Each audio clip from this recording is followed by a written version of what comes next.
I think this is still running. Anyhow, his mother, Dick Carruthers' mother, had owned some land under which there seemed to be a sizable deposit of clay. The only trouble was they had no way to get it out because it was in a very remote area. So Dad went down to Kentucky, or Tennessee actually. The mine was near Gleason, Tennessee, up in what became known as the Reelfoot Lake country. Anyhow, Dad worked night shifts, and we had a little house. I think Mother probably paid $20 or $30 a month for it at that time, and whoever owned it was probably lucky, glad to get anything they could, because at the time we were very hard.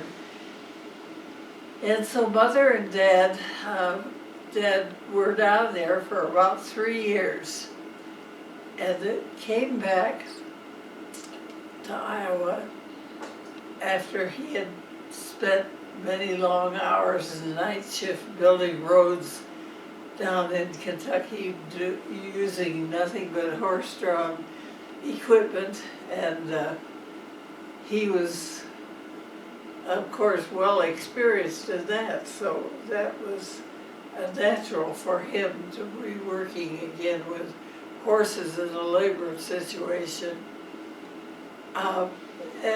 After they had, after the Depression began to sort of wind down and jobs became more plentiful, Dad stayed on with the government, but they came back to Iowa after, and that's when he got this job with the Rural Rehabilitation under Roosevelt's New Deal. And that was a great arrangement for Dad because he loved working with farmers, and he was very effective in his relationships with them. Well, after a number of years, we lived in Ames, lived in 2 or 3 different places. My father never owned a property during that period. He was very skeptical of being in debt, and he didn't ever want to own a property. And so we rented all this time. In fact, until my mother and Dad bought property up in Minnesota on the lake and built their home there, they had never owned a property. So that was one of my dad's very strong feelings, was that he didn't want to owe anybody anything. It was probably not a very wise move on his part, but that's the way it was. I went all through school in Ames and through high school and entered college in the fall of 1940. Pledged to Pi Phi sorority and had many dear friends all through college. I didn't graduate with my senior class in '44 because by then World War II was on, and I had married before I graduated. Bob Ploggy and I married in September of 1944. Immediately he went overseas. I think we were together 6 weeks before he was shipped out. So then I went back to college and finished my degree. I had 1/4 of credit left to complete. And so I actually graduated in March of 1945. After I graduated, I went to Washington, D.C. My Aunt Lillian had a very good friend who was director of all the food services in all the cafeterias all over the city that were government owned. And so I got a job as a young green graduate out of college as a food service supervisor with the Government Services Association. And I was there all through until Bob came back from the war. He had been in Europe and never actually seen combat, thankfully, but was working very hard in a lot of the recovery efforts in Europe, because he went over, got there at Christmas time in '44, just as the Battle of the Bulge was raging, and he stayed until June of '46 because he didn't have any combat points, and the men that came home first were the men who had been in combat experience. He has some very interesting experiences that he used to tell us about. He was, at one time, he was an officer in charge of graves registration. I'm sure that was a very grim job, because he had to direct men who were identifying remains so that they could be properly recorded and buried in one of the big national cemeteries that were being erected at that time. I'm going to skip ahead then, because we came back to Illinois, visited his parents, and Bob was very fortunate in that we had a friend that we had met through the student volunteer movement when we had been in college.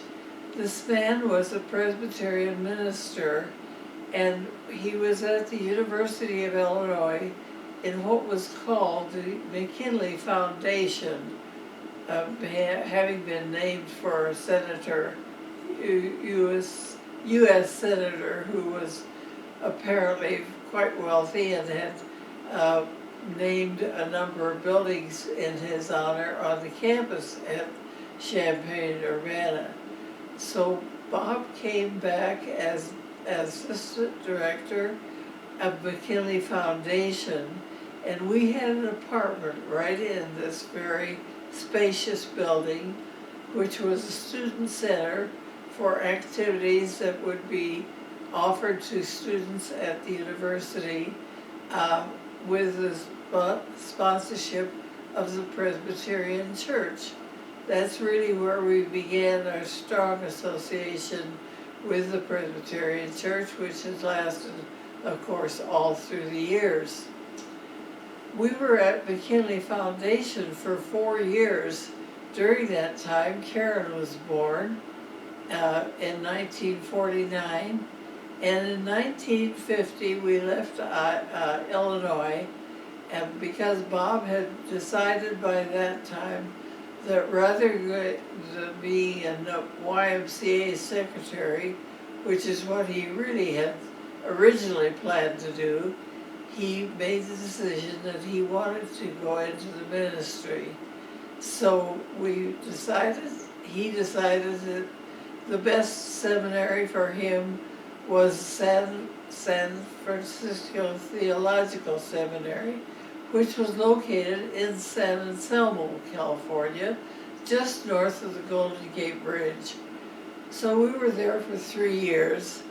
It was a wonderful time. We had many dear friends that we met through seminary years, and I played the church organ at First Presbyterian Church in San Anselmo, and did a lot of side work, typing term papers. Of course, that was before the age of computers, so everything was typed on an old Hutton-Pack typewriter. That was a delightful time, and we had many good friends, both from our Iowa State and Illinois college days, as well as friends we met as we were associated through the church with the campus student movement all across the country. By that time, I was 26 years old when Karen was born. Bob was 28.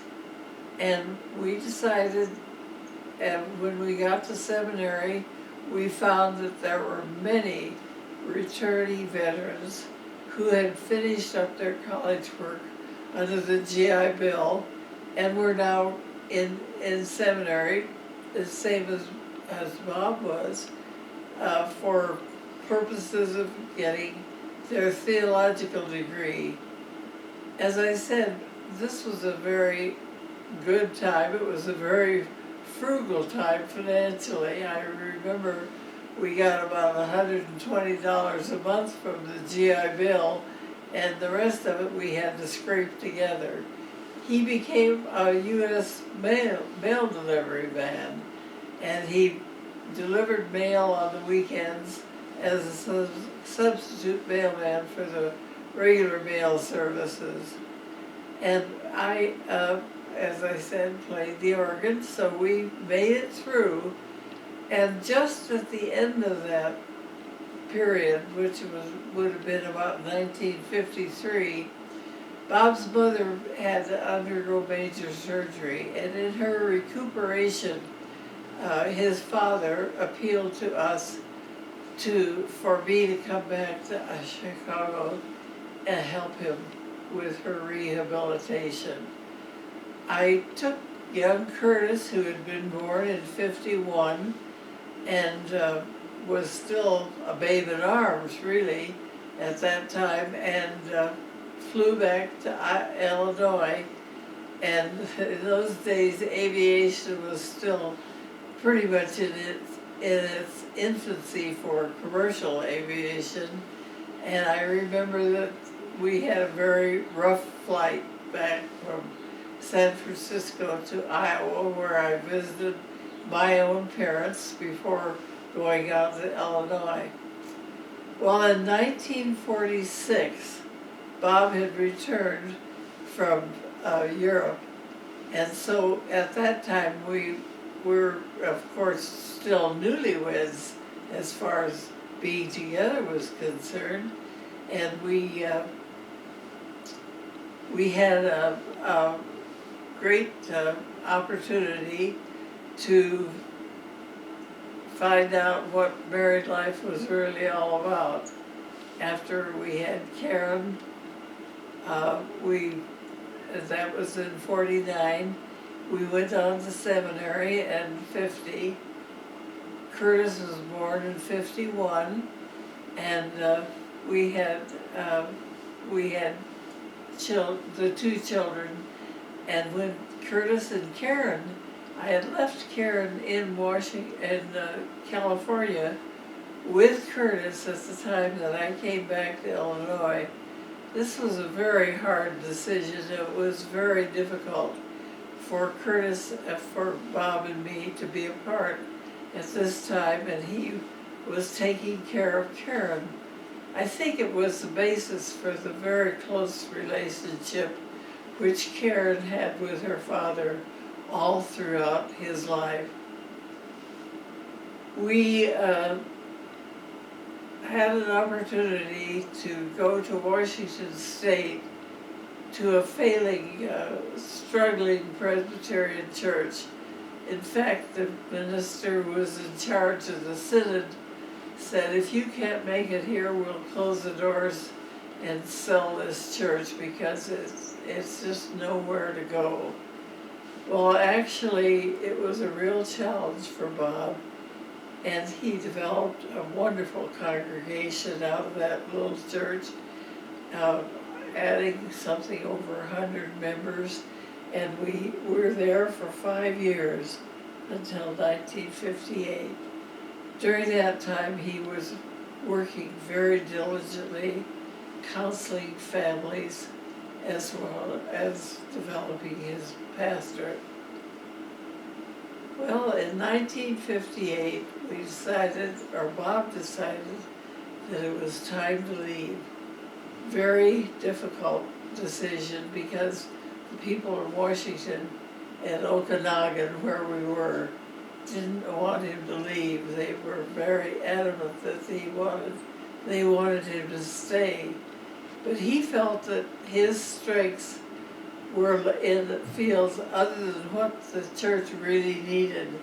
Now that a new church had been built and members had been added, it was strong enough to go on its own. So we left there without a church, which a lot of people thought was very risky. At that point, we had 2 more children. Louis had been born in 1954, and Dennis had been born in 1956. And so when we came back to Minnesota that summer, we had no job. Well, Bob had an extremely strong faith, and he felt that he was being led to make this decision, and that the Lord would somehow provide. And indeed he did. We ended up going in 1958, we were called to a church in Council Bluffs, Iowa, Bethany Presbyterian Church. It's still there and still quite active, I'm told. We had many interesting experiences in that church. It wasn't a particularly easy time because Bob had to face many difficult challenges, but we came through it well. And in 1963, he decided that it was time again for us to make a change, and he began casting about for a place in the Southwest. We were very attached to the Southwest. We liked it as we'd driven through it in 1946 after the war. And as a result, we found he was called to a pastorate in Las Vegas, New Mexico. That was a very small, ranching community, raising apples and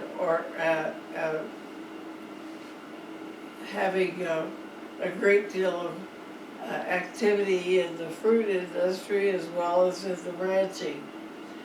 We were there for 5 years and we loved it. We were just so happy there.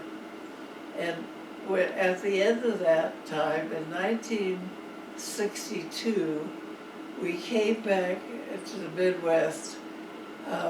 It was important that at that moment that we had contacts back in Iowa because both Bob's family, his parents, were in failing health, and we felt we needed to be near them. His brother Jim and his family were living in Barrington at that time. Jim was teaching in Chicago. But for reasons which were a little bit difficult to understand, the family did not develop strong ties with Bob's parents, even though they lived across the street. They had 3 children, the oldest of which is Susan, who's been very much a part of our lives ever since. The other 2 children have not been as close, but their youngest child, Louise, lived until she was about 26 or 7, I believe, and passed away in Oregon. In a year, we came to Council Bluffs and spent 5 years there. As I said, they were rather difficult years, but we grew a tremendous amount during that time. Bob felt that his experiences in Washington State had equipped him well for the challenges he faced at Bethany Church. And when we left there in 1963, we left with a very strong church behind us, and they were united in their efforts to encourage us to go on our way if that's what we wanted. But we did have many close and wonderful friends during that period. Both Bob and I had hepatitis during that time, and we were confined to our home for a period of 6 or 8 weeks with quarantine because it was so highly contagious, and there was little known treatment for it. But we came out of it very well and had no after effects that we had to deal with later in life. I'm going to stop for a while because I would like to end that portion of it. That was in November of '63, at the time that President Kennedy was assassinated, and Bob came to the decision that he would not leave Iowa when there was such a trauma in the country over the shock of Kennedy's death. So we didn't come to New Mexico until January of 1964. I'm going to stop here because I have to collect my thoughts, and I will come back to you later. At that point, I was 63. I was 41 years old. I'd been born at 23, so I was 40 when we came to New Mexico, and Bob was 42. And I'll tell you the rest of the story as we continue.